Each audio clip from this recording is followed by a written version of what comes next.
facing challenges.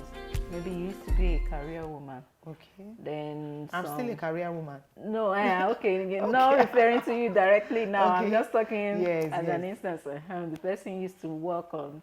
So is it okay for a woman to give up her career in the name of marriage? The name of marriage. Some people I've heard someone said, if I knew, I wouldn't have dropped my job for anything. For anything. What do you think? I think no woman should drop your career for marriage. There's a place of your own determination. Okay. You know, determination comes with discipline, comes with focus. Okay. And there's a place of your husband's support. Even if you want to drop it and your husband encouraged you that, no, just go ahead. I know you can do this. I had a lot of my husband's support. I've always had it. Okay, let me tell you this. I got married before I even graduated from university. One thing or the other, okay, I gained admission to the university in 1990. You know, 4-year course. My course is a 4-year course, English. But ASU, it will surprise you to know that ASU had been having problems even way back. There was a time the school was closed for 9 months. I think there's another long stretch. So the time that we fixed our wedding was in our final year. Ordinarily, I would have graduated in 94, but we still went ahead, so to say. I had my parents, my mom. I'll say my mom now. My father went to be with the Lord way back 84. Wow. So my mom, God bless her. God bless her. She strove to the glory of God. All my moms, myself and my siblings, I have 5 siblings. We're all graduates. God.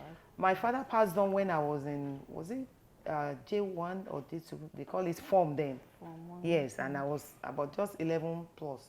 Last born then was like 3 years plus. So for you to know, and my mom lost her husband when these days some women are not even yet married. I think she was 34. Okay, she's 34, she didn't remarry. So just to let you know, even with what I've just said in summary now, for her to have struggled, she was just a school teacher, but she had to, then teachers were not being paid well. She had to leave teaching to go into business because she was getting more from business. To the glory and grace of God, my dad, before he passed on, my dad passed on when he was 50. So you know that it's not as if he was an old man. But at that time, we already have, or he had built 2 houses. So the issue of accommodation wasn't there. Although along the line, in-laws came, they wanted to, you know, but to the glory of God, my dad had the will. He was the only child of his parents. So he had the will, and to the glory of God, we were able to keep the house. It's not as if they threw us out, even though there were some attempts. But to the glory of God, God kept us. So God, you know, seeing me through that kind of background, my mom, you know, training us, and then all of us to this stage. You understand? So God seeing me through. So at that time, when the marriage was set and everything like that, my mom just, and my husband said, we should still keep that month, that year. That was 95, June 17th. So I was not yet out of school. Why am I saying this? Somebody that was not yet out of school, I was even at a point I was trying to write my thesis. So I was, you know, being married now, I had an apartment, I lived off campus, you know, around, but, so I was thinking, being at home, you know, chores, domestic things, and some other responsibility wouldn't really make me focus. So I explained to my husband, and I still had my apartment. So I just made him to see reason that, I don't want to lag behind. I want to complete. Since I finished that, I want to go back to campus, to my off-campus apartment, to round off and to focus. And he agreed with me. So I'll go, maybe weekends, go home. Then weekend, he will take me back to school. So that kind of understanding. Support. That's what I'm saying. Yes. So being a married woman with children also was when I did my master's. Not to talk of when I did my PhD. Did my PhD, I've been married and also a career woman. I'd already started lecturing at Landmark University. So even I didn't have my husband's support, there are times he would take me You know, we'll be in the faculty, department, or whatever I want to do, he will be there, waiting. You know, sometimes he will drive me, he will bring me back and all those things. So the support was really, really there for me. And that really mattered. It really helped. If I didn't have his support, it wouldn't have been. And then the place of parents too, my mom too was quite a support. The two of them, I actually call them my angels. They are angels to me. Because I tell you, academics is not a tea party. You must know that. Because by the time I finished my master's, I was like, this is it.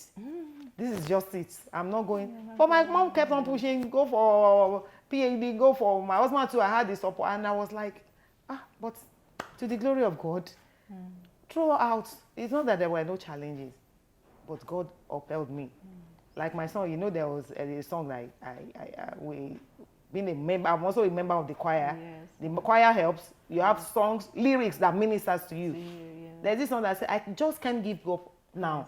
Gone too far from where I started from. Nobody told me the road won't be easy, and I don't believe he brought me this far to leave me. So there was one day, I did one seminar. As I was walking, that song just dropped. I was going to sign there because there's a place we go to sign. And to the glory of God, there was a time somebody told me what I posted on my status the day I had my defense, that no matter how long, and the person was inspired to pick up a PhD form. And today she's on a PhD. I was really inspired when she gave me that testimony. I said, wow. So through that, somebody also got inspiration. And that's about humanity. That's about life, having impact on people's lives. So throughout, you know, those believe in God first and foremost. And then, my dear, believe in yourself. Do you know nobody can believe in you on your behalf? Yes. Nobody can. Believe in yourself will make you to be determined, to be focused. Despite all forms of, you know, whatever people are saying, you don't let it move you. People may say a lot,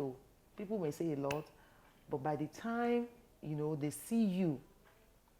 One thing is, once you start something, I tell you, when I started this program, some may be thinking, will she finish? Will you know? Or what? But at the end, people are moved by results. People are moved by results. Yes. People are moved. And you are the one to strive towards that result. No one can do it for you. Even your spouse that is supporting you will want to see you finish it.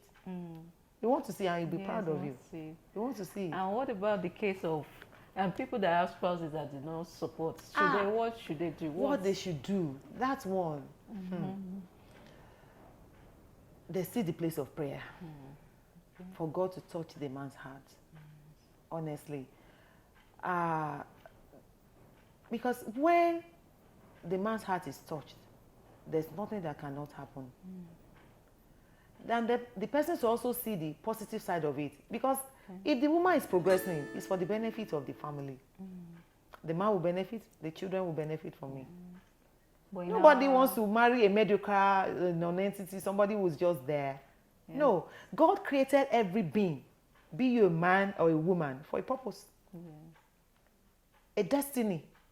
So you don't want to be married and then your destiny be trapped. No. And like I said before, it boils down to who you married. It boils down to who you married, even from the first place. You know you will have been seeing signs.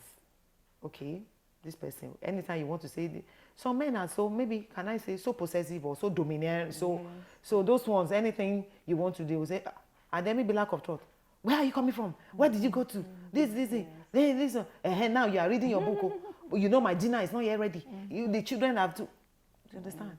And then you understand? You understand? Then there are cases where you marry, maybe the person wasn't like that before, but maybe because of family pressure, intervention. Like, you're allowing your wife to do that thing. Do you want her to be greater than you? Family influence. Yes. Do you want her to be bigger than you? Do you want this? Do you want that? Won't you tell her to? Won't you find a way to stop her from, you know? So what do you do when that happens? A man that would listen to that definitely also has some problems with, you know, because there's something about you, what you want. What you want matters more than family, because they can't dictate to you. You know, in marriage, I guess maybe on your wedding day today, they will have told people, even neighbors or this, that I have a limit to how you interfere in this person's life. Yeah. And then it also boils down to maturity with the man. Is it everything you go and be telling your... No. There are some things that should be between you and your family, you know, within. And like I said, also, boils down to the foundation. If a man knows the kind of family he comes from, that they are always critical, always... Because even apart from the wife, they might have also been discouraging him about himself. Is it that woman you want to marry? Yeah, why would you want to marry that kind of person? And, you know, if you don't have a mind of your own, you don't have it's maturity. And it still boils down to knowing God. Yes. The place of the Holy Spirit leading you, directing you. Is it the voice of man you listen to, or the voice of God? Yes. Yes.